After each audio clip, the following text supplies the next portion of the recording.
Om het ook gesê dat die grootte van die boskos wat jy maak, moet 'n sekere grootte wees vir skaap en vir bees. Ek kan hom net gou daar weer vir ons vertel hoekom en As jy by jou skaap, omdat hy oues wat uitsoek, jou boskos te grof maak, dan soek hy alles uit rondom hy boskos en môreoggend moet jy dit weggooi. Ja. So die skaap werk ons op 4 mm 6 en 4 en laag.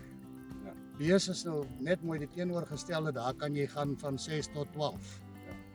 Maar daar's ook 'n gedeelte van dat die boskos moenie te fyn wees nie. Want dit kan dan klad in jou raak dit 'n poeier of wat raak by dit raak dan 'n klont of hy Ja. by vorm saam en hy verstop die diere. So as jy dit vir jou bees wil doen, dan maak jy dit meer grower 10 mm daar rond Ja, en as jy 12 skaap, omtrent. ja, die skaap skaap baie minder. ja, dat hulle alles opeet en nie net die helfte van dit opeet en ander goed los. Dat hulle self vreet. Hy is giftig, maar jy kan nou sien hierso, Oliebol. hulle noem die volleybal, ons kan in die boek kyk rondom sy. Maar jy kan sien hierdie een se blare is almal verwyder deur die skaap. Hulle het die blare gegee, maar dan is die blare dan nou nie die giftige. Dit is goed wat ons nie almal weet nie, dit moet maar nagevors word en dit is nie ideaal om die goed te laat eet, jou skaap dit eet. Ja. Maar op hierdie stadium het jy nie 'n probleem as die skaap dit eet nie, want hulle kom niks voor nie. Ja. So een of ander voorbereiding of een of ander rede vrek die skaap nou nie omdat hulle die goed vreet. Ja. Of hy blaas nie op nie, dis maar wat normaalweg gebeur. Dit is mos baie soos as jy die slangkop kyk, is die gif sit eintlik in die saadjies, nie in die blare nie. Dit kan miskien ook die geval wees hier dat die gif eintlik in die bol sit in plaas van in Ja, die soos ek in nou die sê, blaar nee, self. dit is goed wat moet nagevors Ja. word. Slangkop se probleem is nie die slangkop self nie. Dit is omdat hy heel eerste uitkom in droë omstandighede in verwaarloosde grond en goeders. Is dit al kos wat op daai stadium vir die beeste goed beskikbaar is. Ja. Uit nature uit, wanneer daar lang gras en goeie reëntyd is, sal geen bees slangkop vreet nie. Ja. Want daar's 'n alternatief, daar's kos. Ja. So ons het almal op die plase het dit. Maar hy bees gaan hom vreet as hy honger is en dit is al wat daar is om te vreet. Bosman het vir my vroeër verduidelik van alle tipe grasse wat hom het en hoe toe om die grasse bestudeer en hoe om sy boek het en wat is die belangrikheid daarvan dat mens moet weet wat se gras het jy en wat se onkruid het jy en dat mens nie alles moet uithaal en doodspuit en doodmaak nie. Ja, die groot ding is aan die einde van die dag is jy moet al die spesies gras op jou plaas ken en waar hulle voorkom en watter kampe en wat ook al, want daarvolgens kan jy 'n tipe van 'n weidingbestuur toepassing doen. Dat die gras wat eenjarig is en baie gou verdwyn, eerste opgeëet word en dan jou polgras aan die ander kampe beskerm.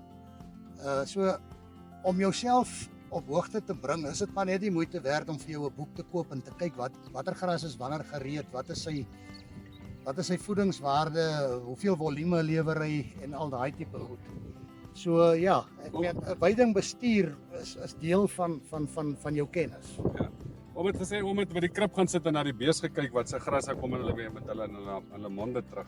Ja, jy sit fisies maar by jou krib en normaalweg as hoe droër dit nou in die jaar raak, kom daar maar 'n bees met elkeen met 'n stokkie of 'n dingetjie in sy bek terug en haal ek hom nou uit. En ek pak hulle op die krib neer fisies en ek sien maar watter materiaal kom die bees mee terug. So op die manier weet ek waar eet die bees en wat hulle eet. En wanneer hulle dit eet. Ja, in 'n mate, maar ek kan dan nou as daar van daai materiaal in 'n ander kamp nog baie is, dan gaan ek eerder my bees soontoe skuif want hulle verkies op daai stadium om daai goed te eet. Al is daar ander materiaal. En dit is maar net weer 'n ander wysingsrigter en kennis wat jy opbou van wat in jou kampe aangaan, want jy kan nie die hele plaas loop en uit jou kop uit ken. Ja. So maar die groot ding daarvan is om kennis te hê wat se gras dit is en Wat se materiaal op daai stadium geëet word en wat se materiaal het jy op daai stadium in jou veld? Ja. En waar is dit? Is dit in die hoek van die kamp, is dit in die middel van die kamp of wat ook al? Ja. Want dan weet jy op daai manier weet ons altyd waar ons bees is. So as ons bees moet bymekaar maak, hoef ons nie die hele kamp rond te ry nie want ons het groot kampe. So ons weet hulle vreet nou op hierdie stadium in daai hoek of in daai area. So dit bespaar werkstyd en al die tipe goed. Kostes op jou En kostes, ja. Want jy moet maar kostes so min as moontlik hou. Ons kyk nou hier na lande wat Boesman hulle wil sny om grasbale te maak. Boesman het nou vir my vertel dat hulle haal so omtrent in 'n goeie jaar as dit so 1.6 ton se gras per hektaar af. En dit gee vir jou omtrent 1.6 ton 800 bale per 10 hektaar as ek reg. En wat is die faktore wat dit beïnvloed en hoe kan mense dit verbeter? Weet jy op enige manier hoe mense dit kan verbeter? Aan die einde van die dag is dat dit die tipe gras is wat daar waar jy sny, gaan jou volume aan die einde van die dag gaan dit jou volume bepaal. As jy bloubevel aanplantings het, gaan jy baie hoër volumes kry as jy net gewone veld fyngras saad het en net eenjarige gras, dan gaan jou volume baie afneem. So ek het begin deur bloubevel saad in my planter in te gooi saam met die saad wat ek plant. Om as die saad nou nie opkom op die droë land, dan kom die bloubevelgras hier dalk op. Ja. So ek het nou maar een koste gehad om die saad in die grond te kry.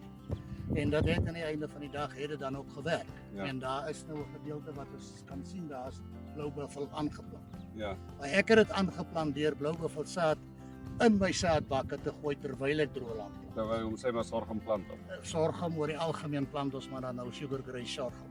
Ja.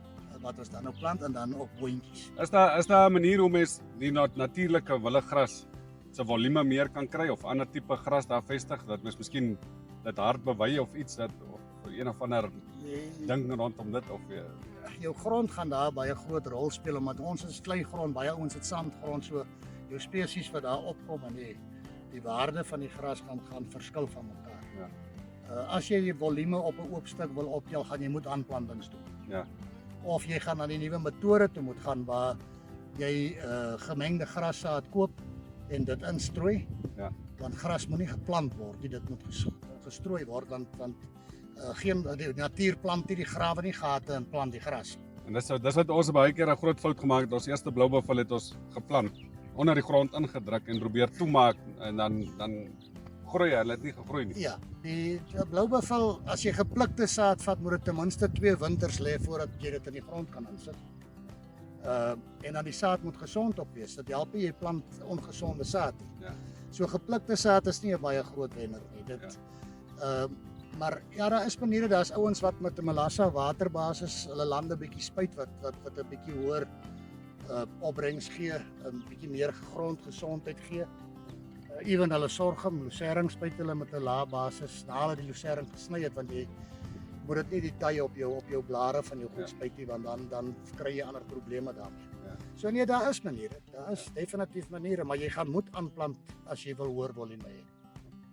Ons plant boontjies by met tye want jou boontjies sit baie stikstof terug in jou grond.